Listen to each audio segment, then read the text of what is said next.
Maayong adlaw mga mandawihanon. So ani ata karon sa tapit sa sports complex kung asa gitukod ang peryahan para sa ato ang maabot nga festa karong May 8. Nga sa karon mga mandawihanon, mga higala, mga kabadis, wala pa ni siya nahuman o buhat nila ang ilang peryahan. Nya wala pa sad tay detalye kung kanus-a sila magsugod og abli.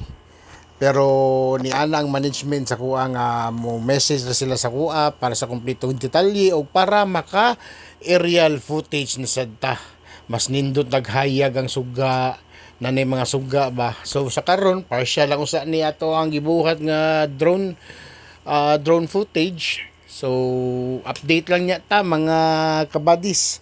Salamat kaayo. So, ayaw, taon mo kalimot mga kabadis. So, please like, share, and subscribe to our YouTube channel. Salamat kayo mga kabadis sa inyong suporta.